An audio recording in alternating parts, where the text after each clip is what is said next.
أعوذ بالله من الشيطان الرجيم. بسم الله الرحمن الرحيم. يا أيها النبي إذا طلقتم النساء فطلقوهن لعدتهن وأحصوا العدة واتقوا الله ربكم لا تخرجوهن من بيوتهن ولا يخرجن إلا أن يأتين بفاحشة مبينة وتلك حدود الله ومن يتعد حدود الله فقد ظلم نفسه لا تدري لعل الله يحدث بعد ذلك أمرا. فإذا بلغن أجلهن فأمسكوهن بمعروف أو فارقوهن بمعروف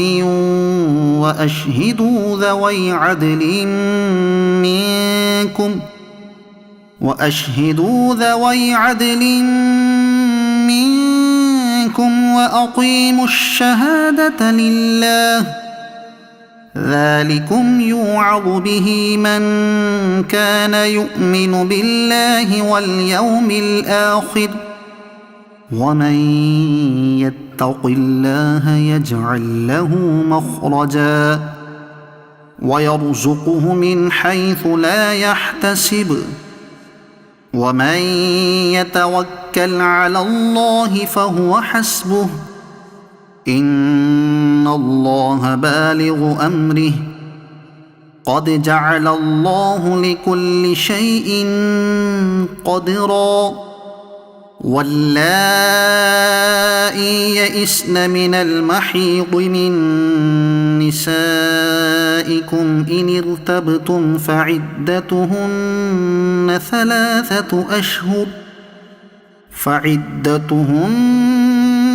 ثلاثة أشهر واللائي لم يحضن وأولاة الأحمال أجلهن أن يضعن حملهن ومن يتق الله يجعل له من أمره يسرا.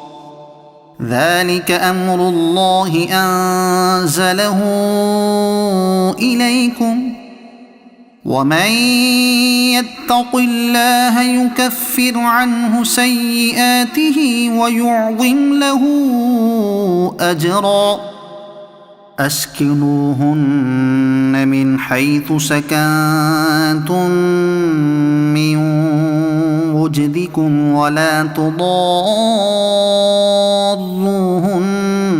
لتضيقوا عليهن وإن كن أولات حمل فأنفقوا عليهن حتى يضعن حملهن فإن أرضعن لكم فآتوهن أجورهن وأتمروا بينكم بمعروف وإن تعاسرتم فسترضع له أخرى لينفق ذو سعة من سعته ومن قدر عليه رزقه فلينفق مما آتاه الله لا يكلف نفسا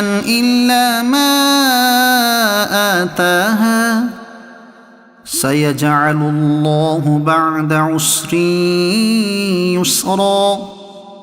وكأي من قرية عتت عن أمر ربها ورسله فحاسبناها حسابا شديدا وعذبناها عذابا نكرا فذاقت وبال أمرها وكان عاقبة أمرها خسرا.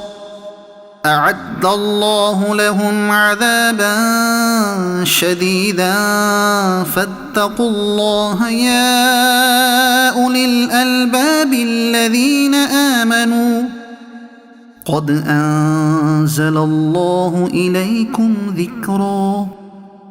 رسولا يتلو عليكم آيات الله مبينات ليخرج الذين آمنوا وعملوا الصالحات من الظلمات إلى النور.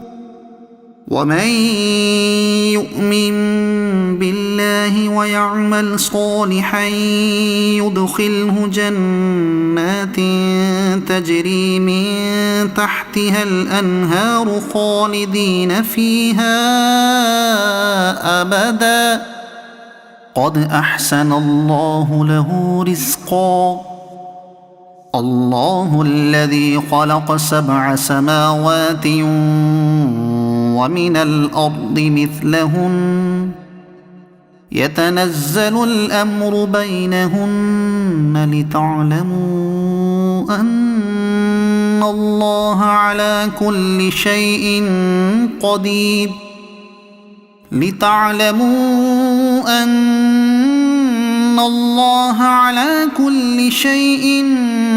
قدير وأن الله قد أحاط بكل شيء علما.